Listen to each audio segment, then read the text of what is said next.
Epicurus, an ancient Greek philosopher who lived from 341 BCE to 270 BCE, developed a philosophical system that has had a profound impact on Western thought.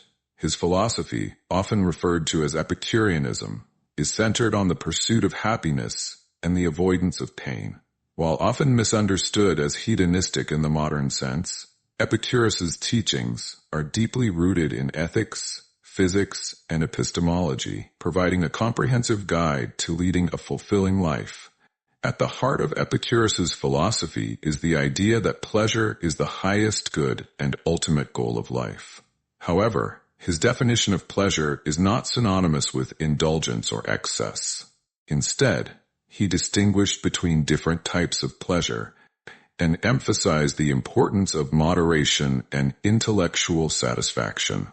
For Epicurus, the greatest pleasure comes from ataraxia, a state of tranquility and freedom from fear, and aponia, the absence of physical pain.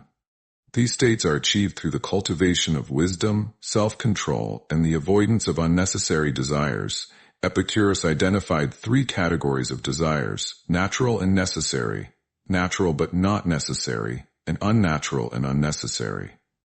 Natural and necessary desires, such as the need for food, water, and shelter, are essential for survival and should be satisfied. Natural but not necessary desires, like the desire for luxurious food, can enhance life but are not essential. Unnatural and unnecessary desires, such as the pursuit of wealth, fame, or power, are considered detrimental because they often lead to anxiety and dissatisfaction. By understanding and prioritizing our desires, Epicurus believed that individuals could achieve a balanced and contented life. A key component of Epicurus's philosophy is his view on the nature of the universe, which is grounded in atomism. He adopted and adapted the atomic theory of Democritus, proposing that the universe consists of indivisible particles called atoms and the void in which they move. This materialistic view of the cosmos rejects the notion of divine intervention or the existence of an afterlife governed by gods. For Epicurus, the gods, if they exist, are distant and uninvolved in human affairs. This perspective was liberating for many, as it removed the fear of divine punishment and the uncertainty of what happens after death. Epicurus's teachings on death are among his most influential and enduring contributions. He argued that death is not to be feared because it is simply the cessation of sensation. According to Epicurus, when we are alive, death is not present, and when death occurs, we are no longer capable of experiencing it. Therefore, fearing death is irrational, as it is not something that can harm us.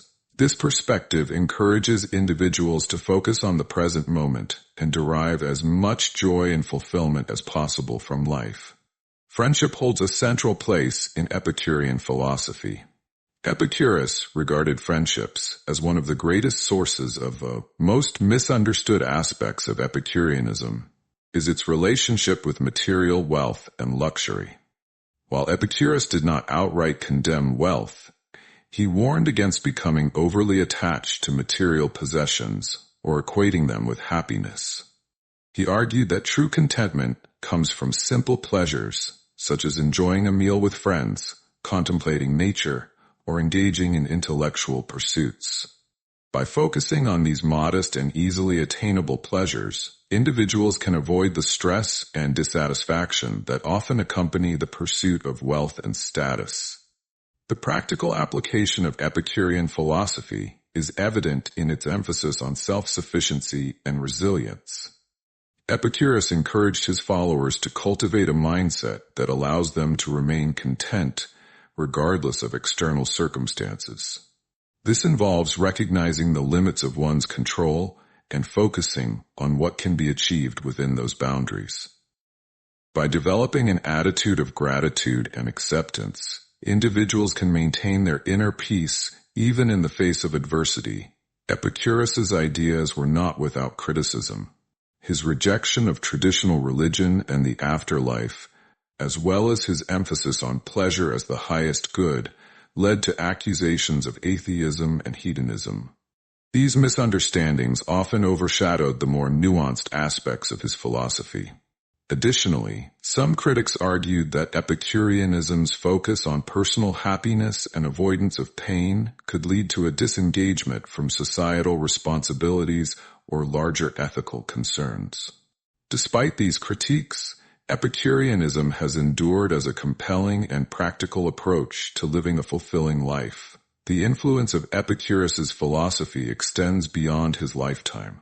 His teachings were preserved and disseminated by his followers, particularly the Roman poet Lucretius, whose poem De Rerum Natura, on the nature of things, provided a detailed exposition of Epicurean thought. During the Renaissance, Epicureanism experienced a revival as scholars rediscovered classical texts and sought to reconcile ancient ideas with contemporary thought. In modern times, Epicurus's emphasis on empirical observation, ethical living, and the pursuit of happiness continues to resonate with individuals seeking meaning and balance in their lives.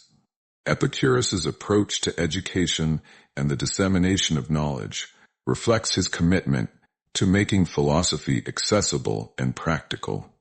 He wrote extensively, authoring over 300 works on a wide range of topics, though only a fraction of his writings have survived. His straightforward and conversational style was intended to reach a broad audience, demonstrating his belief that philosophy should serve as a guide to everyday life rather than an abstract or esoteric discipline. This democratic approach to philosophy underscores Epicurus's respect for individual capacity and his desire to empower others to lead fulfilling lives. The ethical framework of Epicureanism offers valuable insights into Kant,